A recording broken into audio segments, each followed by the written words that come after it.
know who's finding that out the hard way right now? The quarterback for Colorado State. Because that's one of the big, talkers after the Colorado State game. Shedeur Sanders doesn't shake them. They see each other at midfield, and the quarterback for Colorado State goes to hold his hand out, and Shedeur's like, "Nah, bruh." The dude's name is Braden Fowler Nicolisi, right, or whatever. Mm-hmm. And he's like, "Nah, I heard you talking a bunch of on Instagram." And people were like, "Oh, what do you make of what Shedeur did?" And I'm like, "Did you hear the quote that the quarterback said?" I mean, he tried to cash a check that his could not actually cash. He said a bunch of things, but to end it, here's the quote.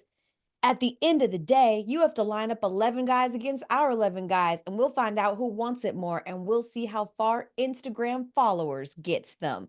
So I don't blame Shedeur at all. You had a whole bunch to say, and now I'm not going to shake your hand. Who cares? We talked about this ahead of the game, and I was heavy on Colorado State winning this game because they had a receiver, Colorado State, who basically said he even doubled down harder and was like, "Yo, we should have murdered CU. We should have murdered them last year at Folsom Field." That game went to overtime, and then Braden Fowler Nicolosi. The video is hilarious, and I want to know which one you think is funnier. He actually sought out Shedeur Sanders, and hey, once the clock hit 0 at the end of the day, tip my cap. You got the better of me. But Shedeur was like, "Yo, I did hear you talking all that." So I think Shedeur actually does get the pass here of not shaking his hand, and then Fowler Nicolosi walks off. But the biggest and the most egregious thing that quarterback did was during the game when he was scrambling on like a 3rd and forever, he picked up a single yard.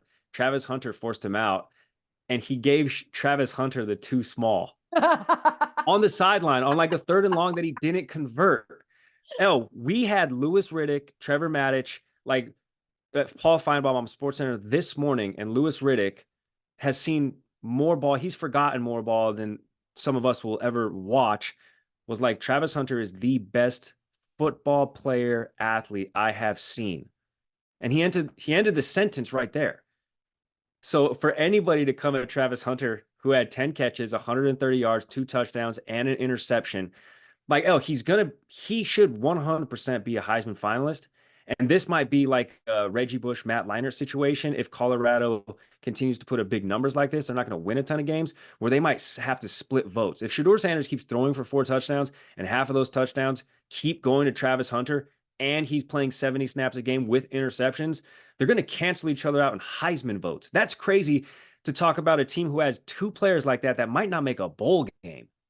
Correct. Well, I mean, and I think that's the frustrating part for Colorado. You saw what Shedeur Sanders is capable of if his offensive line can block and give him a little bit of time. If the kid they kept him clean, 1 sack. Yeah, he kept him clean. Like, it's the first time we've seen it this season. If you can keep him clean, maybe he had a win one for the Gipper moment when he sort of called him out a little bit last week. We talked about that on the show, but he had a clean pocket for the most part, and he was able to execute perfectly. Travis Hunter's a freak. Travis Hunter is also inspiring a generation. I don't know if it's good or bad, or if it's one of those situations where it's like it's anomalous, right? Like we talk sometimes about people, it's like, oh, Victor Wembanyama is going to inspire a new generation of kids. To be what? 7'4"? I mean, Travis Hunter feels like he feels like a freak. Like he's every snap on offense and defense. And it's one of those situations too, where I thought it was like more obvious what Dion was better at, right? Like in terms of, was he a better offensive player or a defensive player? It's not as obvious with Travis Hunter. He's really, really excellent at both. And honestly would be a 1st round pick in either way, I think, just watching which is insane to think that dude can go 1st round either or. And it is pretty cool how we're seeing athletes evolve into this. I mean, obviously we have Shohei in Major League Baseball. I'm talking like these unicorn athletes, and Travis Hunter, who is going to be sort of like a Steph Curry was for the undersized basketball player. Yes. You don't have to dunk. You don't have to jump 6 foot. All you have to do is be able to pull from 30 feet. Travis Hunter is going to have a lot of kids wanting to go 2 ways. I mean, a lot of kids play 2 ways anyway, but it's going to be exciting to see because now Colorado, they're 2-1, a little bounce back game. He had the offensive line behind him during the post-game press conference, Shedeur and Travis Hunter. So if at the very least, CU for another couple weeks is going to be in the A blocks across all of our programming at ESPN because they won the way they did. By the way, I understand fully before, the already annoyed dudes in my timeline, make it aware. Yes, a lot of kids play two-way all through high school, but I think what he's going to inspire them to do is, and it's the reason he said he wanted to play for Dion, why he was willing to go to Jackson State with him and then follow him to Colorado, was that he was the only coach that encouraged him to be a two-way player instead of saying focus on one or the other, or you double your chance at injury if you play both. And so I think what Travis Hunter's going to do is have kids thinking, instead of sort of playing both and letting another coach figure out which one they're better at, I think there's going to be more kids who force the issue and, and make sure that they're, if they have a desire to make sure that they really stand on that. They've got this sort of example, a recent example, because it's something that we used to see. You know what's hilarious real quick on Travis Hunter is you think he's laughing now because he decided to go to Jackson State and follow Dion instead of going to Dion's alma mater, because his next choice was Florida State. And they are a dumpster fire right now, dude. So Travis Hunter's winning, even if CU isn't winning that much. This is bad. I mean, it's very bad. It's really, really bad in Tallahassee. It's interesting because I think the headlines keep popping back up like, well, now this is really going to see us seeing Deion Sanders go to FSU. They have so many more problems than I think Deion can ever solve. I mean, this is fundamentally bad for a team to go 13-0 just a season ago. I am well aware of all the transfers.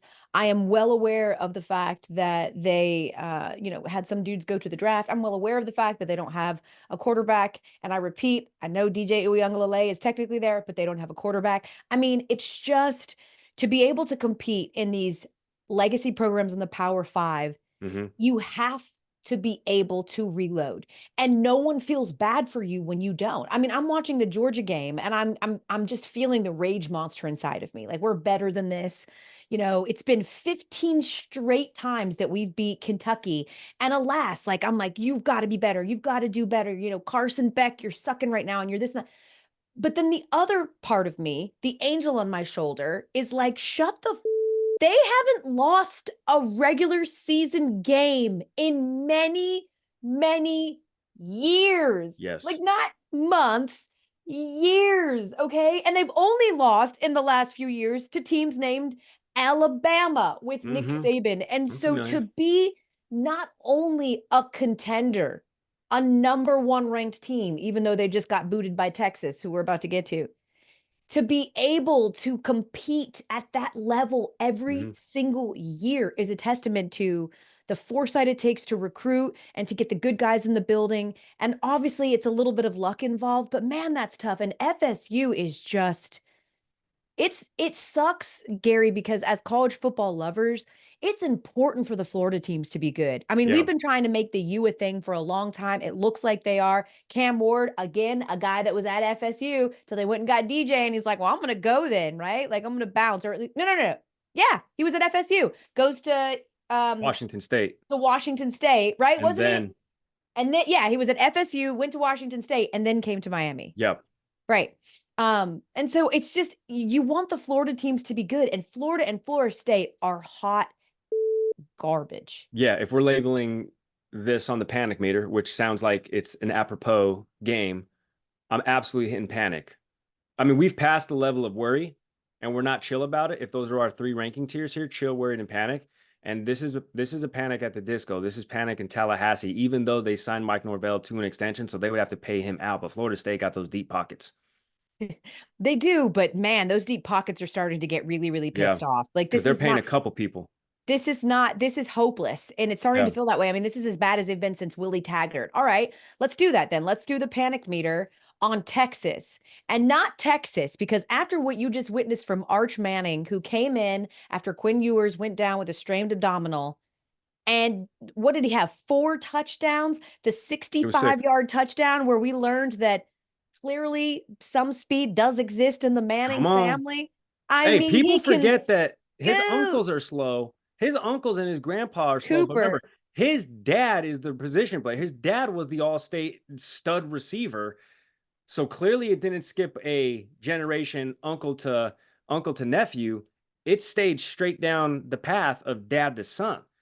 Yo, Arch got the wheels. So the question is, after what you just saw, if you're Quinn Ewers, if you're Texas, you are feeling great. You're like, most people, when their starting quarterback goes down, they are combing the wires to see Yeah. any update. Will he be available? Oh my God. In this case, they're like, take your time, Quinn. You know what? Take Which, a breather, boo. Just take a respite. Just kick it. It's fine. hey, So would you listen, be panicked if you were him? not a shot. Super No. chill. I think Okay. he knows that. I think Sark knows that. I think that's why he decided to come back. Listen, he's going to be a dude who plays on Sundays anyway. Texas is going to be the new #1 ranked team in the country when the new poll comes out. But before Quinn Ewers got hurt, he was 14 of 16. He Yeah. had 2 incompletes, and a couple of those completions and incompletions were due to the abdominal strain that he was playing through. He had, I think, a touchdown or two before he went out in the first half. He's fine, and I don't think this is a situation where he's gonna get Drew Bledsoe here, Wally Pipped, or whatever it is. I just think now it's scarier for the ops to know that they have 2 #1 we always say if you got 2 quarterbacks, you got no quarterbacks. Texas is the finally the exception. They got 2 quarterbacks. They got 2 quarterbacks, yo. Arch Manning had 3 incompletions the rest of that game. So as a total, they had 5 incompletions between the 2 and 6 touchdowns or 5 touchdowns. It's sick. Okay. So yes, it was UTSA. I'm gonna give a little bit to that. It was the University of Texas San Hey, Antonio. you play who's on the schedule. They You play those on smoked the schedule. CSU 52-0. I'm with you. I don't think he's about to get Wally pipped, but you're definitely a little bit not panicked or even worried, but you're just going, because of this fact solely. Up to this point, Quinn Ewers was the known commodity and Arch Manning was the unknown commodity. And Mhm. when you're talking about risk and risk management, you want to mitigate as much risk as possible. And so, sort of what Quinn always had on his side was if you move on from it, you already know that I can be good for you, even if sometimes I can be uneven. You know what I can do for you. You may not know what Arch can do for you, but you certainly don't know how he could this up, right? Like you don't know yet. And now you a little bit do. Now you feel very comfortable should you Mhm. need to about sort of pulling that trigger a lot quicker. That's just what it feels like to me. But again, I don't think that Quinn is going anywhere. And I think that Texas fans feel really, really confident about where they're at. Maybe not so much for Yeah. Georgia, but I do think it's the kick in the ass to lose that #1 ranking despite beating Kentucky ultimately is exactly what they need. How about Paul Feinbaum saying this on SportsCenter that Quinn Yeah. Ewers going into week 3 was the betting favorite to win the Heisman. He left the game yesterday with injury, but Texas still has a quarterback that's the betting favorite to win the Heisman. He's talking Wild. about Arch Manning. That's wild. That's insane. That's just bettors getting knee jerked, like prisoner of the moment. The kid's not going to play enough to compete for a Heisman, and that's an actual insult If to a he guy. does, though, if he has to assume that role, Paul Feinbaum says that Texas's quarterback will maintain pole position to the Heisman, no I matter love that. That which is a one it hot is. take. That is a That's sick. hot take. I would like to see, yes, how Arch does against a little stiffer competition, maybe a Power 5 school. But yeah, I think that the future certainly looks bright Mhm. and they can finally when they ask the question and have for the last like 15 years, Oh, is they're Texas back. football back? They're back, baby. They They've are been back. back You until know what? Arch gets drafted first overall in 2 years.